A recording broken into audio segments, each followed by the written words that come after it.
할렐루야.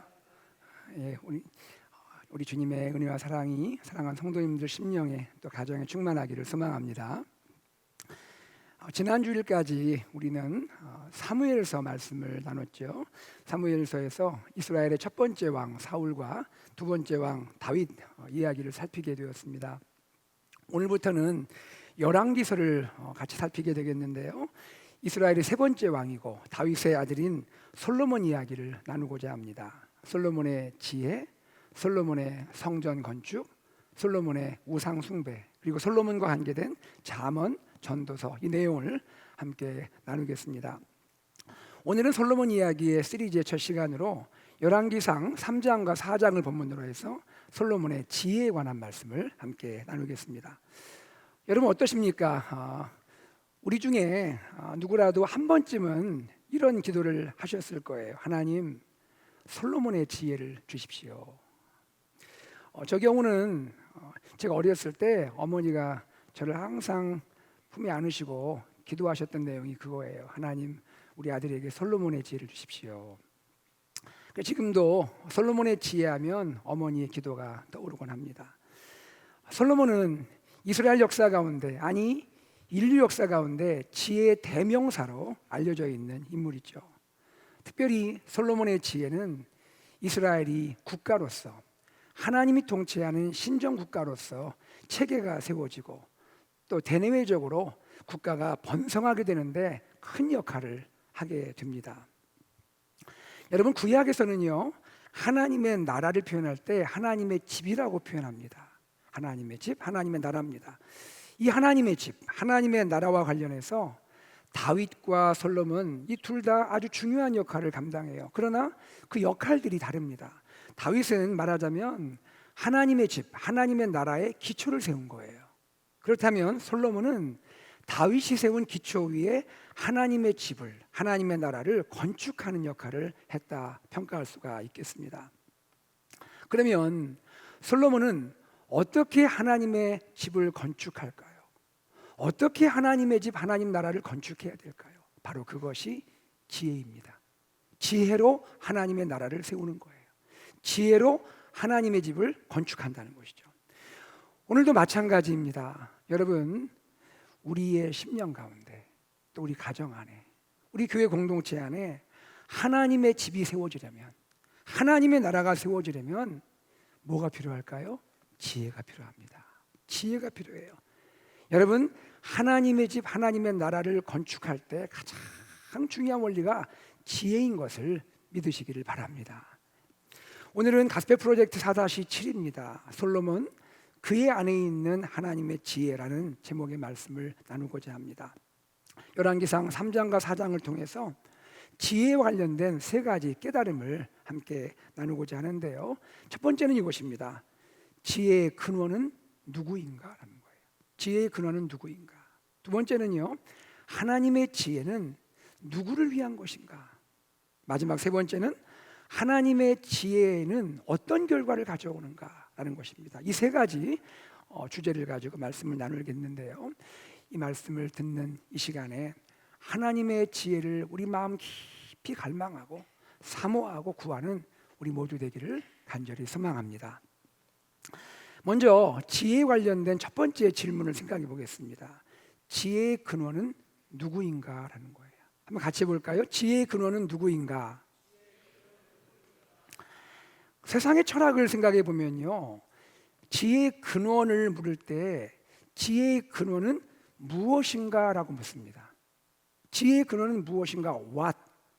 지혜의 근원은 무엇인가라고 질문하죠. 고대 그리스 철학에 보면 우주의 근원을 아르케라고 생각했습니다.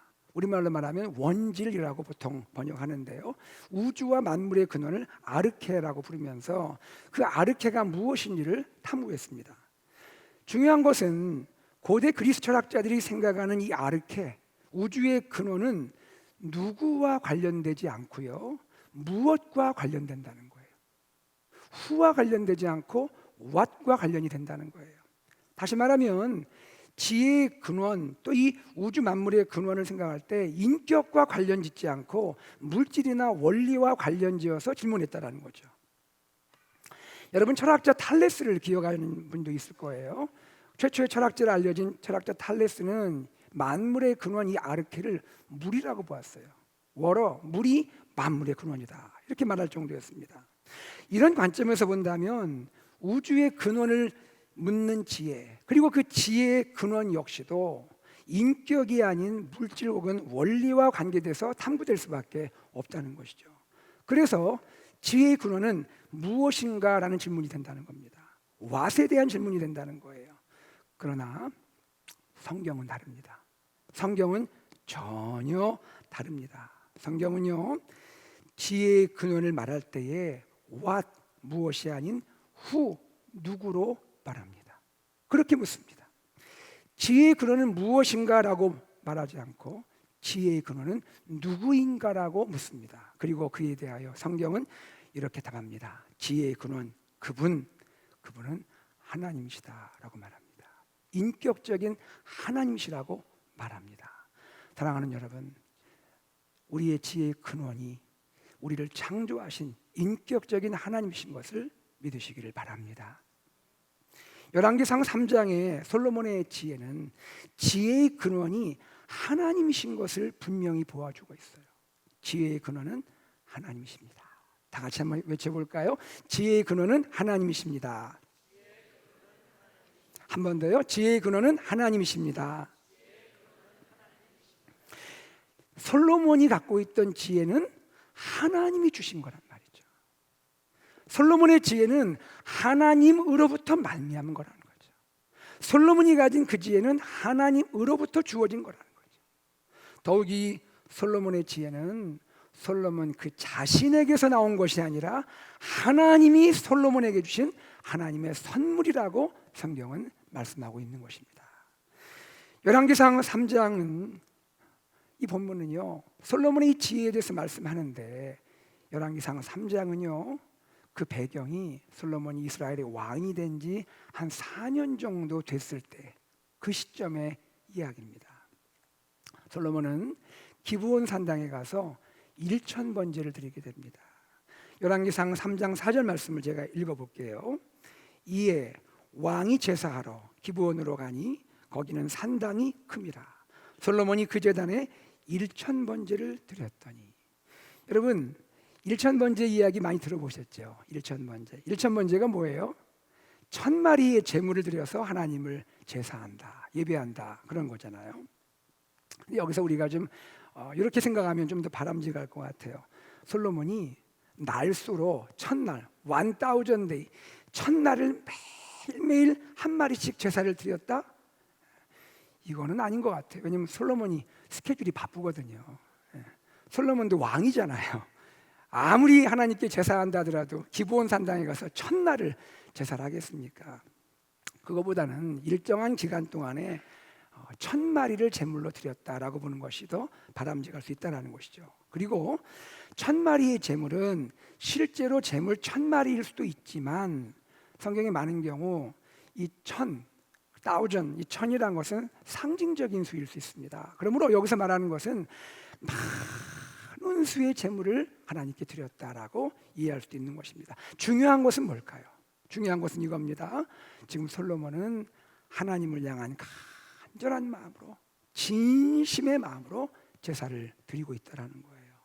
성경은 1000번제를 드릴 당시에 솔로몬의 마음을 이렇게 표현합니다. 자, 짤막하지만 이렇게 표현합니다. 열왕기상 3장 3절 앞부분입니다. 같이 읽어보겠습니다. 솔로몬이 여호와를 사랑하고.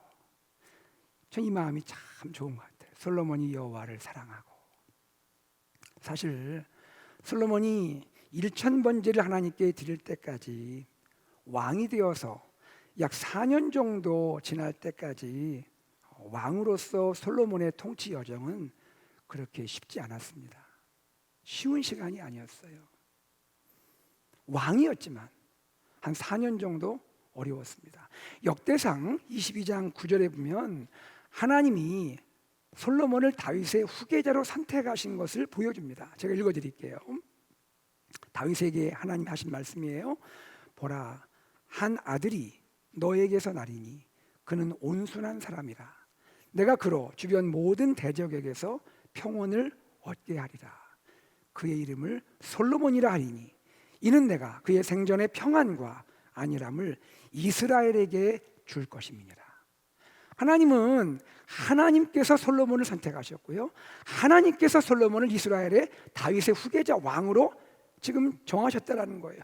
그럼에도 불구하고, 하나님의 선택이 있음에도 불구하고 솔로몬이 왕이지만 왕권을 확립하는 데에 어려움들이 있었습니다. 그 중에 한 가지는 이런 겁니다. 솔로몬의 출신 배경이에요. 솔로몬의 출신 배경. 여러분, 솔로몬은 누구와 누구 사이에서 난 아들입니까? 다윗과 밧세바 사이에서 났잖아요. 여러분, 또 오해하시면 안 됩니다. 다윗과 밧세바 사이 부정한 관계에서 처음 임신하고 태어났던 그 아이가 솔로몬은 아닙니다. 그 아이는 죽지요. 그 다음에 다윗과 밧세바 사이 혼인을 통해서 낳게 된 아들이 솔로몬이죠. 바로 이가 솔로몬이에요. 다윗과 밧세바 사이에 낳은 아들 솔로몬. 여러분, 이것은 어떤 의미를 가질까요? 왕이지만 백성들이 솔로몬을 바라보는 평판이 그렇게 좋지 않을 수도 있다는 얘기입니다. 그 말은 솔로몬의 지지 기반이 약할 수 있다는 거죠. 또 이런 어려움도 있습니다. 솔로몬 주변에 반대 세력이 많은 거예요. 왕이지만 반대 세력이 많습니다. 여러분, 다윗에게 아들이 많은 거 아시죠? 다윗에게 아들이 많았습니다. 왕자들이 있었습니다. 그런데 그 왕자들 중에 왕의 자리를 탐하는 자들이 있었다는 것이죠. 왕자의 난이 일어났잖아요. 자, 이런 가운데 솔로몬은 이러한 모든 난관을 뚫어가면서 이스라엘의 왕으로 즉위하게 되었죠. 그리고 이 과정에서 물론 하나님이 솔로몬을 향한 하나님의 선한 인도하심이 있었고 하나님이 이끌어 가셨지만 솔로몬 입장에서는 정적들을 제거하는 험난한 과정을 지내와야 했다는 겁니다. 열왕기상 3장은 바로 이런 배경 가운데 이루어지는 이야기입니다. 이 모든 험난한 시간이 이제 겨우 끝났어요. 지난 4년 동안에 왕이지만 아주 힘들었던 그 험난한 과정들이 이제 막 끝났습니다. 솔로몬은 드디어 왕권의 안정을 찾게 된 거예요. 바로 이때 솔로몬이 제일 먼저 한 것이 뭐냐는 거예요. 바로 그것이 하나님께 일천 번제를 드린 겁니다. 솔로몬은 하나님을 사랑하는 마음으로 일천 번제를 하나님께 드린 거예요. 솔로몬이 하나님께 일천 번제를 드린 후에 밤에 하나님이 솔로몬을 찾아오셨어요. 솔로몬의 꿈속에 오셨습니다. 그리고는 솔로몬에게 소원을 물으세요. 열왕기상 3장 5절입니다. 같이 읽어볼까요? 시작. 내가 내게 무엇을 줄고 너는 구하라. 솔로몬아, 내가 너에게 무엇을 줄까? 너 나에게 구해라. 여러분, 이때 솔로몬이 하나님께 소원을 구하는데요, 소원을 아뢰를 때 솔로몬의 마음이 어땠는지, 하나님께 소원을 아뢰를 때 솔로몬의 마음이 어땠는지 잘 보여주는 성경 구절들이 몇 가지 있어요. 그것을 좀 먼저 나누기 원해요. 3장 6절입니다. 같이 읽어볼게요. 솔로몬이 이르되 주의 종 내 아버지 다윗이 성실과 공의와 정직한 마음으로 주와 함께 주 앞에서 행함으로 주께서 그에게 큰 은혜를 베푸셨고 주께서 또 그를 위하여 이 큰 은혜를 항상 주사 오늘과 같이 그의 자리에 앉을 아들을 그에게 주셨나이다. 이게 무슨 얘기입니까? 하나님, 제가 이스라엘의 왕이잖아요. 하나님, 제가 이스라엘의 왕이지만 하나님, 제가 왕이 된 것은 바로 다윗 언약 때문입니다. 저의 어떠함 때문이 아니라 저희 아버지 다윗을 하나님이 너무너무 사랑하셔서 저희 아버지 다윗을 너무 사랑하시고 다윗에게 약속하신 그 영원한 언약이 있기에 제가 이스라엘의 왕이 되었습니다 라고 고백하고 있는 거예요. 제가 왕이 된 것은 하나님의 큰 은혜입니다라고 고백하고 있는 거예요. 자, 또 다른 구절이 있습니다. 3장 7절이에요. 다 같이 읽습니다. 시작. 나의 하나님 여호와여, 주께서 종으로 종의 아버지 다윗을 대신하여 왕이 되게 하셨사오나 종은 작은 아이라 출입할 줄을 알지 못하고. 솔로몬은 여러분 이스라엘의 왕이잖아요. 누가 뭐래도 이스라엘의 왕이잖아요. 그러나 하나님 앞에 섰을 때 솔로몬은 이렇게 고백하는 거예요. 하나님, 저는 주님의 종입니다. 주님이 나의 왕입니다. 저는 주님의 종입니다. 그리고 주님, 저는 작은 아이에 불과해요. 작은 아이입니다. 저는 출입할 줄을 잘 모릅니다. 백성을 어떻게 다스려야 할지를 잘 모릅니다. 얼마나 겸손합니까? 이것이 솔로몬이에요. 또 한 구절 볼게요. 열왕기상 3장 9절 앞부분입니다. 시작. 누가 주의 이 많은 백성을 재판할 수 있사오리까? 솔로몬이 지금 하나님께 소원을 아뢰는 타이밍인데, 소원을 아뢰는 그 동기가 뭐냐는 거예요. 하나님께서 말해라, 뭐든지 주겠다 하면 얼마든지 자기 자신을 위해서 구할 수 있잖아요. 자신의 부귀와 영광과 장수를 구할 수 있지 않습니까? 그러나 솔로몬이 하나님께 소원을 아뢰는 그 동기는 뭡니까? 주님, 주의 백성을 저에게 맡기셨습니다. 주의 백성, 하나님 백성을 제가 바르게 재판하기를 원합니다. 왕으로서 백성을 바르게 다스리고 돌보기를 원합니다. 바로 이것이 솔로몬의 소원의 간구의 동기였다는 것이죠. 여러분 어떻습니까? 이런 이야기들이 마음이 감동이 되지 않아요? 저만 감동되는 것 같아요. 얼마나 아름다워요. 얼마나 흐뭇합니까? 하나님의 다윗 언약을 의지하고 겸손한 마음으로 백성을 잘 다스리는 마음으로 그 마음을 가지고 지금 솔로몬은 소원을 아뢰려고 하고 있다는 거예요. 자, 이제 솔로몬이 소원을 아뢰게 됩니다. 여러분, 솔로몬이 어떤 소원을 아뢰입니까? 솔로몬이 간구하는 거 뭐죠? 한 가지 뭐죠? 지혜입니다. 지혜. 하나님 지혜를 주십시오. 3장 9절 하반부입니다. 같이 읽습니다. 시작. 듣는 마음을 종에게 주사 주의 백성을 재판하여 선악을 분별하게 하옵소서. 주님, 듣는 마음을 종에게 주셔서 주의 백성을 재판하여 선악을 분별하게 하옵소서. 솔로몬은 지혜를 구했잖아요. 그런데 지혜란 말을 지혜라 말하지 않고 듣는 마음이라고 표현하고 있어요. 주님, 저에게 지혜를 주세요라는 말을 바꿔 뭐라고 합니까? 듣는 마음을 주세요라고 말합니다. 이 듣는 마음에서 듣다라는 이 의미가 아주 중요해요. 성경에서 두 가지 의미가 있는데요. 첫 번째, 이 듣다라는 것은 이런 의미입니다. 이해하다라는 의미예요. 듣는 마음, 이해하는 마음이라는 거예요.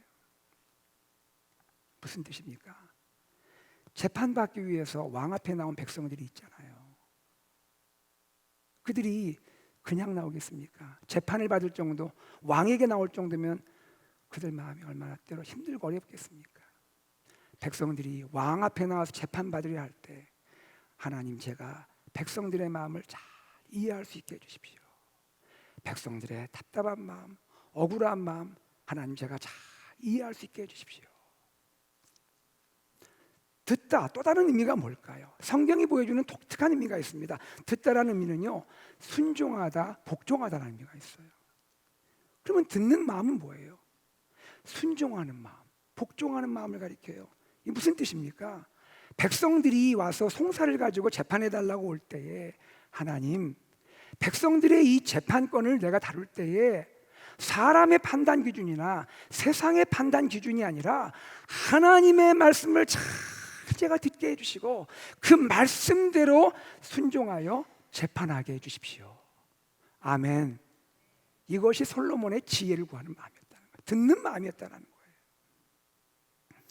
솔로몬의 소원, 지혜를 구하는 그의 간구는 이렇게 정리할 수 있습니다.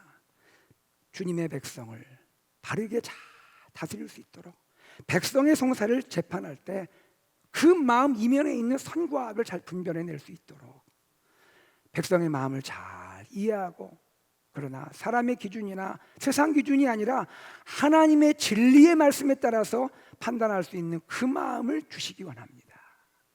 여러분, 이것이 참 지혜고 성경이 말하는 지혜인 줄 믿으시기를 바랍니다. 하나님은요, 솔로몬의 이 간구를 기뻐하셨어요. 제가 기뻐하다 앞에 제가 뭐라고 썼냐면 너무 기뻐하셨어요. 너무 기뻐하셨어요. 여러분, 이 이야기 듣는 우리도 흐뭇하잖아요. 하나님이 얼마나 기뻐하시겠습니까? 3장 10절 같이 읽습니다. 시작. 솔로몬이 이것을 구하매 그 말씀이 주의 마음에 든지라. 저는 이 든지라 앞에도 하나 썼어요. 쏙 든지라. 주님의 마음에 쏙 든지라. 어떻게 이런 간구를 할 수 있을까? 한 가지 구하라 했는데 솔로몬의 간구의 내용이 주님을 기쁘시게 하는 간구였다는 것이죠. 하나님은 솔로몬에게 응답해서 말씀해 주십니다. 3장 12절입니다. 자, 제가 읽어볼게요. 내가 너의 말대로 해서 너에게 지혜롭고 총명한 마음을 주노니 내 앞에도 너와 같은 자가 없었거니와 내 뒤에도 너와 같은 자가 일어남이 없으리라. 솔로몬아, 내가 너에게 너가 구한 대로 지혜롭고 총명한 마음 지혜를 주는데 이 지혜는 보통 지혜가 아니다. 너 앞에도 이런 지혜 가진 자가 없고 앞으로도 너처럼 지혜로운 자가 없을 거다. 하나님은 그의 간구대로 지혜를 약속해 주시는데 전무후무한 지혜를 주겠다고 약속을 하고 있는 거예요. 우리가 이 모든 스토리를 통해서 알게 되는 것이 뭡니까? 결국 솔로몬이 갖고 있는 그 지혜, 솔로몬이 이후에 왕으로 통치하면서 발휘하게 되는 그 모든 지혜는 하나님이 솔로몬에게 선물로 주신 지혜인 것을 믿으시길 바랍니다. 하나님은요, 하나님을 기쁘게 하는 간구를 한 솔로몬에게 하나님의 지혜를 선물로 주신 거예요. 솔로몬 자신의 지혜가 아니라는 거예요. 하나님이 주신 지혜라는 겁니다. 사랑하는 여러분, 저는 말씀을 준비하면서 이런 생각이 들었습니다. 하나님, 우리 사랑하는 성도님들, 또 저에게도 하나님 이러한 지혜를 넘치도록 주시옵소서. 우리 이러한 지혜를 사모하고 하나님 주시기를 간절히 소망합니다. 다음으로 두 번째입니다. 지혜에 관한 두 번째 질문입니다. 지혜에 관한 두 번째 질문. 하나님의 지혜는 누구를 위한 것이냐라는 겁니다. 하나님이 솔로몬에게 지혜를 주셨는데 그 지혜는 궁극적으로 누구를 위한 지혜냐라는 거예요. 하나님의 지혜는 근본적으로 백성을 위한 지혜인 것을 믿으시기 바랍니다. 같이 한번 읽어보죠. 시작. 하나님의 지혜는 근본적으로 백성을 위한 것입니다. 그 예가요, 유명한 솔로몬의 재판입니다. 3장 16절에서 28절에 나오죠. 저 어렸을 때 이 솔로몬의 재판 주일학교에서 배우면요, 너무 재밌는 거예요. 얼마나 그냥 참 이게 익사이팅하고 신나는지 몰라요, 여러분. 솔로몬이 지혜를 받았잖아요. 자, 이제 처음 솔로몬이 이 지혜를 발휘할 때가 되었습니다. 그런데 문제치고는 너무 어려운 문제가 솔로몬 앞에 왔어요. 참 풀기 어려운 문제가 솔로몬을 찾아왔습니다. 한마디로 이거죠. 누가 이 살아있는 아이의 엄마냐 이거예요. 누가 여기 살아있는 아이의 엄마냐. 자, 이야기는 이런 겁니다. 창기 두 사람이, 그 말은 신분이 비천한 그 당시에 두 여인이죠. 창기 두 사람이 왕에게 나와가서 판결을 요청합니다. 여러분, 이 여인들이 처음부터 왕에게 나왔겠습니까? 문제가 안 풀리니까 절차를 밟고 해서 왕에게까지 왔겠잖아요. 스토리는 이렇습니다. 이 두 여인 모두 임신을 했네요. 그 임신한 시점이 좀 비슷한 거예요. 그리고 아이를 낳습니다. 그런데 해산날도 비슷해요. 한 여인이 해산한 다음에 3일 있다 또 다른 여인이 해산을 하게 됩니다. 둘 다 아들을 낳았습니다. 그리고 아들을 껴안고 이제 밤에 끌어안고 밤에 잠을 자는데 이게 웬일입니까? 밤에 잠을 자다가 한 여인이 잘못해서 잠을 잘 자죠. 어떻게 잠을 이상하게 자가지고 자기 아들을 위해 눕게 돼가지고 아들이 질식해서 죽게 된 거예요. 엄마가 자기 아들을 질식해서 죽게 만들게 되었습니다. 얼마나 슬픈 일이에요. 그런데 이 여인이 바로 그 순간에 눈을 이렇게 돌려봤습니다. 봤더니 지금 한 옆에 다른 여인이 잠을 자는데 거기에 아기가 생을 잠을 자는 거예요. 그럼 그거로 그쳐야잖아요. 생각이 들었습니다. 내 아이와 저 아이를 바꿔치기 해야겠다. 그래가지고 죽어있는 내 아이를 갖다가 그 여인 옆에 두고 살아있는 그 아이를 나에게 데려왔습니다. 그리고 아무 일도 없는 것처럼 그냥 푹 잤습니다. 아침이 되었습니다. 진짜 살아있는 아기 엄마가 눈을 떠보았습니다. 아기가 숨을 안 쉬는 거예요. 깜짝 놀라서 봤더니 이 아이가 죽어있네요. 얼마나 놀랐겠습니까? 아이가 밤사이 죽은 거잖아요. 자세히 들여봤더니 여러분 그렇잖아요. 아무리 아기가 태어난 지 얼마 안 돼도 엄마는 본능으로 알고 느끼는 게 있잖아요. 이 아이가 내 아이가 아닌 거예요. 그리고 이 여인도 저쪽으로 이렇게 봤더니 저 여인에게 있는 그 아이가 내 아이인 거예요. 본능으로 알겠어요. 그래서 얘기합니다. 그 아이 내 아이다. 근데 이 여인이 말을 듣습니까? 아니라는 거죠. 내 아이라는 거죠. 서로 두 여인이 자기 아이라고 주장을 하는 겁니다. 여러분 이거 어떻게 풉니까? 이 문제를 우리가 뭐 다 이야기 아니까 그렇지, 여러분 현실적으로 이 문제 닥치면 어떻게 풀겠습니까? 이런 문제가 닥치면요, 증거가 있습니까? 증인이 있습니까? 뭐 그 당시 무슨 뭐 유전자 검사를 합니까? 뭘 합니까? 지금 어떻게 이 문제 풀 거예요? 이런 문제를 가지고 솔로몬 앞에 나오게 되었습니다. 자, 이제 솔로몬 재판관입니다. 왕이며 재판관입니다. 이 문제를 어떻게 해결할까요? 솔로몬이 말합니다. 여봐라, 가서 칼을 가져와라. 시퍼런 칼 가져왔습니다. 여봐라, 이 칼을 가지고 여기 살아있는 아이 딱 쳐서 반을 나눠라. 그래서 반은 이 여인에게 주고 반은 저 여인에게 주어라. 솔로몬이 이렇게 지시합니다. 그랬더니요, 이 살아있는 아들의 진짜 엄마, 친엄마가 그 상황, 그 솔로몬의 이야기를 듣고 즉시 나서서 말합니다. 아니요, 임금님 아닙니다. 제가 잘못했습니다. 제가 죽을 죄를 졌습니다. 이건 제가 포함한 얘기예요. 제가 잘못했습니다. 제가 죽을 죄를 졌습니다. 이 아이는 제 아이가 아닙니다. 저 여인에게 주십시오. 이 아이는 살아야 합니다. 살려주십시오. 여기까지 이야기가 됐으면 참 좋을 뻔했는데 상대방 이 여인이 너무 기가 막힌 얘기를 하는 거예요. 상대방 여인이 이렇게 말합니다. 아이를 둘로 나누어 딱 내 것도 되지 말고 저 여인 것도 되지 말게 하세요. 임금님 똑똑합니다. 이게 지금 말이에요, 뭐예요 지금? 동의한다는 거예요. 솔로몬은 판결을 딱 내리죠. 그 순간 열왕기상 3장 17절입니다. 다 같이 읽어보겠습니다. 시작. 사나이를 저 여자에게 주고 결코 죽이지 말라. 저가 그의 어머니니라. 죽이지 말라고 하는, 그러면서 자기를 어머니 이 권리를 포기한 저 여자가 진짜 엄마다. 솔로몬은 여인 안에 있는 모성애를 자극하는 판결을 통해서 아이의 진짜 엄마를 분별해낸 것이죠. 여러분, 이 솔로몬의 재판에 두 가지 지혜가 작동하고 있습니다. 하나는 이겁니다. 인간의 본성, 엄마 안에 있는 그 깊은 모성애를 꿰뚫어 볼 줄 아는 솔로몬의 통찰력이 있는 거예요. 솔로몬은 알고 있는 거죠. 엄마의 본성 안에 있는 모성애가 무엇인지, 모성애가 얼마나 뜨겁고 위대한 것인지 그거 알고 있는 거예요. 자식을 향한 애끓는 마음, 성경에 보면 불붙는 마음이라고 했습니다. 그 마음이 있는 걸 솔로몬은 알았던 것이죠. 또 한 가지 지혜가 있습니다. 여러분이 솔로몬의 재판에서 우리가 놓치기 쉬운 또 다른 지혜가 있어요. 이게 뭐냐면 솔로몬뿐이 아니에요. 여러분, 바로 그 엄마의 지혜예요. 그 엄마의 지혜입니다.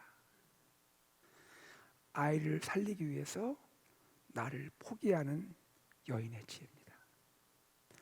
나를 포기하고 생명을 살리는 바로 그 희생의 마음이에요. 사람들은 이 여인 보고 다 무시했죠. 비천한 여인이라고, 천대했죠. 창기라고.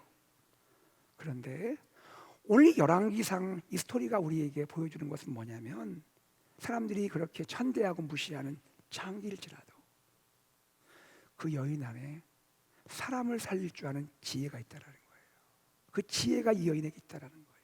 그것을 알고 실천하고 있다는 거예요.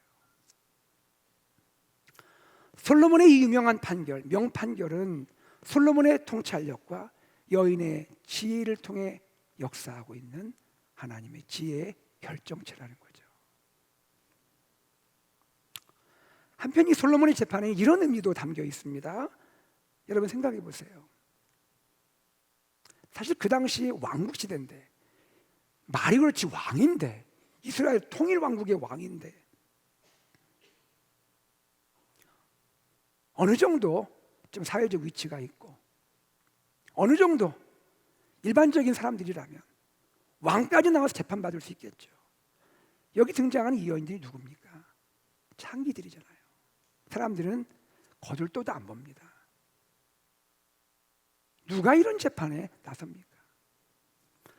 그러나 왕이지만 이 솔로몬은 창기의 송사일지라도 거절하지 않고 사람들이 천대하는 창기에 송사일지라도 사람을 차별하지 않고 바로 하나님의 마음으로 공평과 진실의 마음으로 재판하게 됐다는 것을 보여주고 있는 것이죠. 솔로몬 안에 무엇이 보입니까? 우리 하나님의 마음이 보이는 거죠. 하나님은 차별하지 않으신 분이라는 거죠. 누구라도 하나님은 귀히 여기시고 하나님께서 진실과 공평하게 돌보시고 다스리는 분이 하나님인 것을 믿으시기를 바랍니다. 이처럼 하나님의 지혜는 근본적으로 백성을 위한 거란 말이죠. 하나님의 지혜는 백성을 위한 거란 말이에요. 백성을 돌보기 위해서, 백성을 바르게 인도하기 위한 지혜가 하나님의 지혜라는 겁니다. 자, 세 번째입니다. 지혜에 관한 세 번째 질문을 생각해 보죠. 하나님의 지혜는 어떤 결과를 가져올까? 하나님의 지혜는 내 안에 있고 우리 가정에 있고 우리 공동체 안에 있는 하나님의 지혜는 어떤 결과를 가져올까요? 하나님의 지혜는 믿음의 공동체에 평화와 번영을 선물합니다. 같이 읽어볼까요? 시작. 하나님의 지혜는 믿음의 공동체에 평화와 번영을 선물합니다.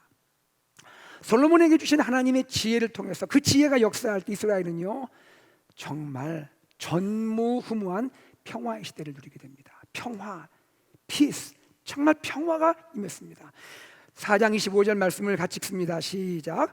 솔로몬이 사는 동안에 유다와 이스라엘이 단에서부터 브엘세바에 이르기까지 각기 포도나무 아래와 무화과나무 아래에서 평안히 살았더라.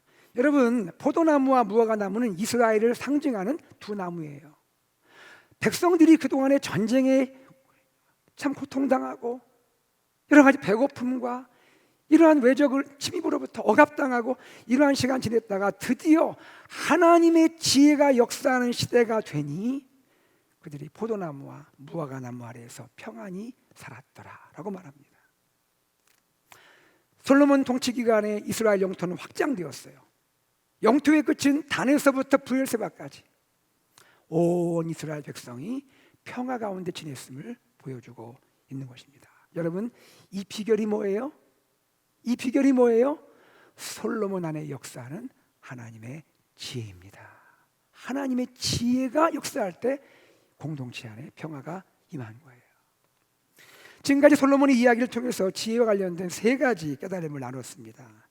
자, 이제 이 이야기를 마무리해가는 솔로몬의 후기를 좀 말씀을 좀 드릴게요. 솔로몬은 우리가 나눈 것처럼 지혜의 왕이 맞습니다. 지혜를 받았어요. 그러나 한 가지 우리가 기억할 부분이 있어요. 지혜를 받을 왕은 맞는데 솔로몬은 완전한 왕은 아닙니다. 솔로몬은 완전한 왕이 아니에요. 누구보다도 큰 지혜를 받았는데 지혜의 왕이지만 그의 마음은 시간이 지나면서 점점 하나님으로부터 멀어지게 됩니다. 점점 하나님으로부터 멀어지게 됩니다. 그의 마음이 처음과 같지 않고 그의 마음이 온전히 하나님께 드려지지 못하고 있는 거예요. 몇 가지 예를 볼게요.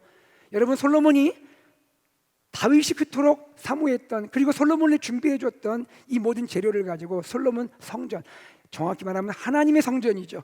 하나님의 성전, 하나님의 집을 짓는 거에 사명을 가지고 일하게 되었는데 하나님의 성전을 지으면서 동시에 자기의 집, 하나님의 집 외에도 자기 집, 나의 집, 즉 나의 왕궁을 짓는 거에 마음을 썼습니다. 아니, 균형 있는 게 아니고요, 하나님의 성전보다 내가 살 왕궁 짓는 거에 더 마음을 쏟습니다. 하나님의 나라와 의를 구하기보다 나를 추구하는 그런 모습이 점점 보이게 되는 거죠. 또 우리가 알 수 있는 것이 이것입니다.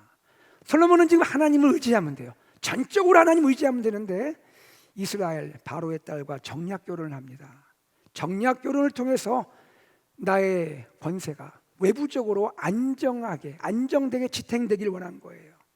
여러분, 그런데 이 일로 인해서 이집트의 우상과 많은 나라의 우상들이 하나님의 나라, 하나님의 집 이스라엘 안에 들어오게 되는 우상 숭배의 길을 열어놓게 됩니다. 또 이런 예도 있습니다. 여러분, 솔로몬이 건축 사업을 대대적으로 벌이면서 백성들이 점점 고통을 당하게 됩니다. 끌려가게 돼요. 건축에 막 끌려가게 됩니다. 억지로 고된 노역을 하게 됩니다. 여러분, 생각해 보세요. 이스라엘 민족이 어떤 민족입니까? 본래 이집트에 노예 생활했죠. 이집트의 노예 생활하면서 고된 노역을 했죠. 바로를 위해서 막 건축하고 그 일에 막 얼마나 고통당했습니까? 그랬던 그들이 하나님의 은혜로 자유민이 되었잖아요.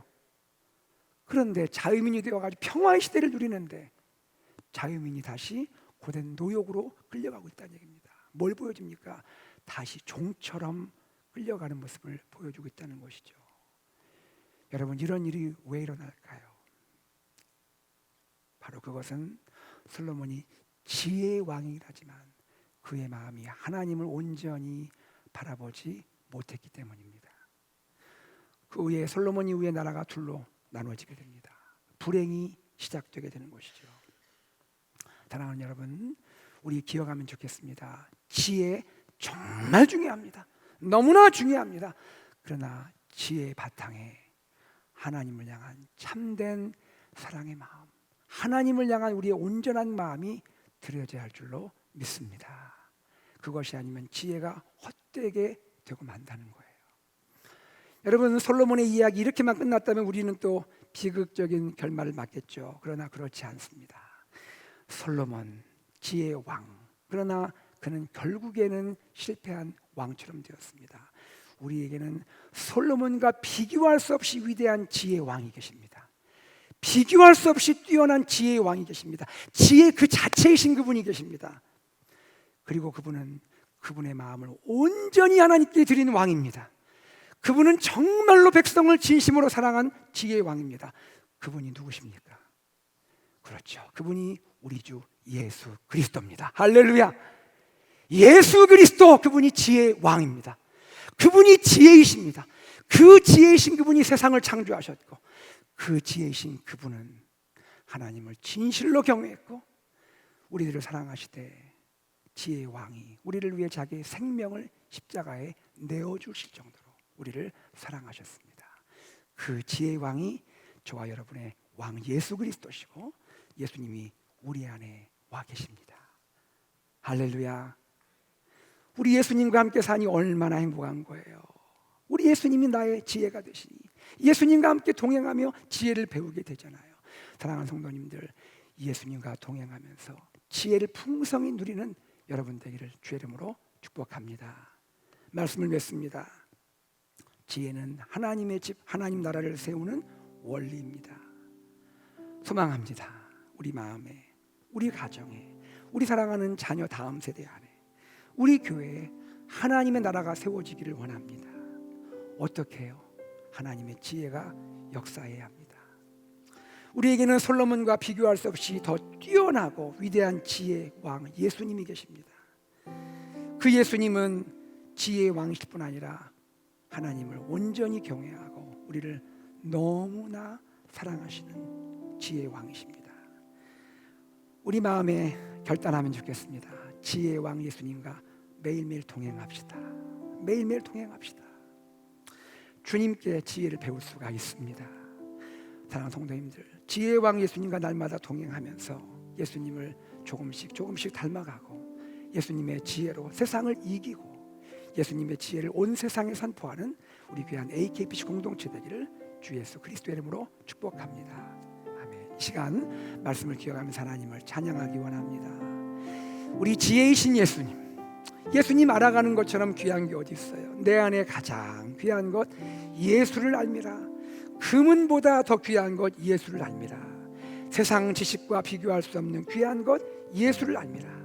우리 함께 주님을 찬양하겠습니다.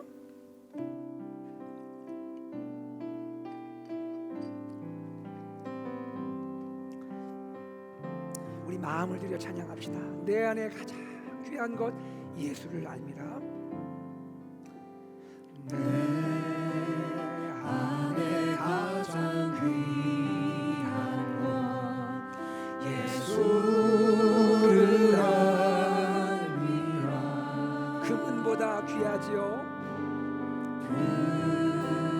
금은보다 더 귀한 것 예수를 알미라. 이 세상 지식보다 귀한 것 예수를 아는 것이지요. 세상 지식보다 귀한 것 예수를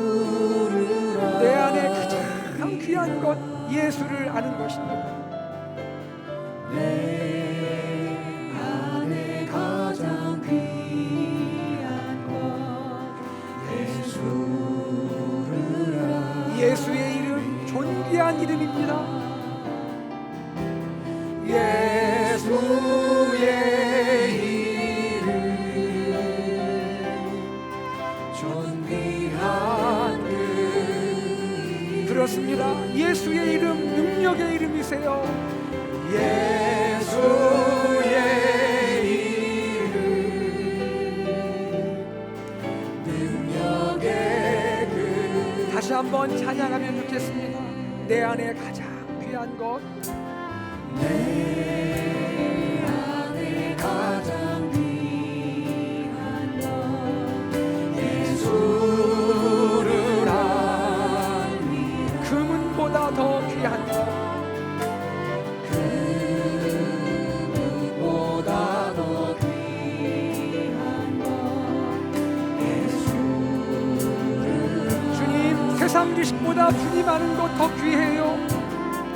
세상 지식보다 귀한 것 예수를 아니 내 안에 가장 귀한 것 내 안에 가장 귀한 것 우리 다 두 손을 들고 존귀한 예수의 이름을 높여드립시다. 예수의 이름 예수의 이름 존귀한 그 이름 예수의 이름 능력의 이름입니다. 예수의 이름 능력의 그 나 주의 이름 높이리. 할렐루야. 나 주의 이름 높이리 나 주의 이름 높입니다. 나 주의 이름 높이리 하늘 높이 올린 깃발처럼 하늘 높이 올린 깃발처럼 주의 이름 전능하신 하나님, 제가 주님을 찬양합니다. 전능하신 하나님 찬양 언제나 동일하신 언제나 동일하신 전능하신 하나님 찬양합니다. 전능하신 하나님 찬양 영원히 나를 다스립니다. 영원히 다스 전능하신 하나님 찬양합니다. 전능하신 하나님 찬양 언제나 동일하신 주 전능하신 하나님 찬양 영원히 다스리네 영원히 다스리네. 영원히 다스리네 영원히 다스리네. 영원히 다스리네 우리 하나님께 영광의 박수 올려드리기 원합니다. 할렐루야. 이 시간 우리 함께 기도하겠습니다. 하나님, 저에게 지혜가 필요합니다. 하나님, 세상의 지혜가 아닌 하나님의 지혜를 허락하여 주시옵소서. 하나님의 지혜가 있어서 세상을 살아갈 때 때로 힘들고 어려운 문제 앞에서도 능히 이기고 하나님께 영광 돌리게 하여 주시옵소서. 하나님 아버지, 지혜뿐 아니라 하나님을 향한 마음 변질되지 않게 하시고 내 이웃을 사랑할 수 있는 마음 허락하여 주시옵소서. 우리 다 함께 기도하겠습니다.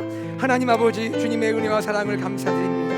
하나님 아버지, 시간 주의 성령께서 우리 가운데 역사하시고 인도하셔서 아버지 하나님, 우리 가운데 인도하심을 감사합니다. 하나님 아버지, 오늘 솔로몬을 통하여 하나님이여 하나님의 지혜가 무엇인지를 보게 하시니 감사합니다. 하나님 아버지, 이 시간 역사하여 주시고 하나님 이 시간 아버지 인도하여 주시고 하나님 아버지 이 시간 사랑하여 주시고 하나님 세상의 지혜는 나의 지혜가 아니라 하나님의 지혜를 부어주시고 하나님의 지혜를 가지고 하나님의 하나님 나라를 세워가며 하나님 집을 세워갈 수 있도록 도와주시길 원합니다. 아버지 하나님, 내 안에 역사하십시오. 은혜를 감사합니다. 하나님 지혜를 가지고 주님의 지혜를 배워가고 하나님 아버지, 하나님을 향한 마음 변하지 않게 하시고 우리 이웃을 향한 마음을 하나님께 하여 주시옵소서. 주여, 이 마음을 우리 안에, 우리 자녀들 안에 허락하시고 축복하여 주시옵소서. 주님을 사랑합니다. 찬양합니다. 역사하여 주시옵소서. 하나님, 우리가 고백했습니다. 내 안에 가장 귀한 것, 금은보다 더 귀한 것, 세상 지식보다 귀한 것, 예수를 아는 것이라 고백했습니다. 주님, 우리가 예수님을 더 알기 원합니다.